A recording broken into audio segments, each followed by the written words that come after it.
Share your thoughts and ideas by liking and commenting on the video below. And don't forget to tap the subscribe button. Click on the notification bell so you don't miss any of our contents. A husband who pretended to be a millionaire may have killed his wife over money. Orlando police are investigating whether a husband murdered his wife because of financial troubles, after she found out he exaggerated his wealth. Tronnes claimed he had found his wife of only a year, Shanti Cooper-Tronnes, lifeless in the bathtub of their Orlando home. David Tronnes, 50, was indicted on a first-degree murder charge, after calling the police to his Orlando home in April. Friends of Tronnes said he presented himself as a millionaire, which helped to entice Cooper-Tronnes to marry him the year prior to her death. But his alleged lack of funds is only one of the possible motive for the killing. According to the initial police inquiry, wealth has been a key in the interviews in the aftermath of Shanti's death in April. Police are disputing Tronnes' claim that she slipped and found her already dead in the bathtub of their home. A friend of the victim, Melissa Berzinski, told investigators that he was doing things that were off, as it pertains to money. He would also get weird about paying for food. He always talked about how he had a ton of money, but she couldn't figure out why he was such a miser, as the Orlando Sentinel reports.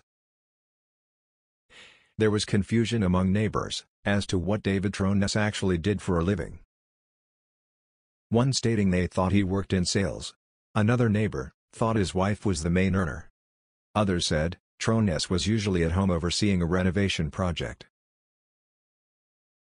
Cooper-Tronnes' father, Kishan Matani, told detectives that he thought David Tronnes had inherited between $4 million to $6 million from his father. But Norman Doe, Cooper-Tronnes' father-in-law, said that it seemed she was always paying for things, such as TVs and vans.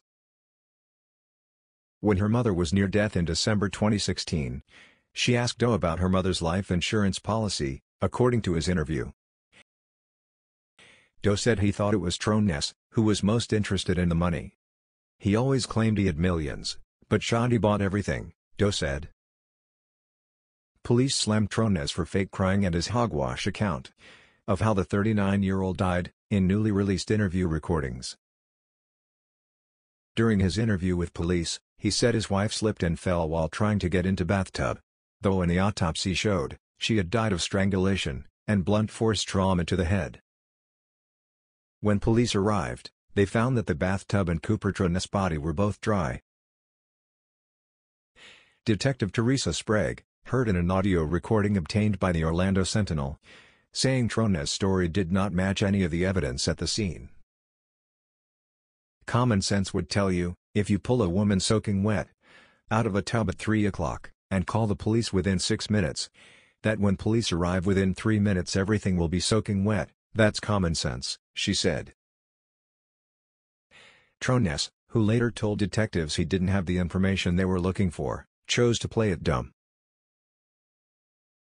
The avid renovator met his wife on Match.com in 2013 and moved his life to Florida to be with her, just months later. Cooper-Tronnes had an 8-year-old son from a prior relationship. Tronnes married her a year ago and told investigators they were in the process of renovating their home. While Tronnes painted his marriage as happy and full of love, police did not believe him. Sprague said, the accused had failed to portray any emotion expected of a man who had tragically lost his beloved wife. "You'd fake cried for about 7 or 8 hours today," she said. Tronnes was charged on August 29, and is being held without bond at the Orange County Jail.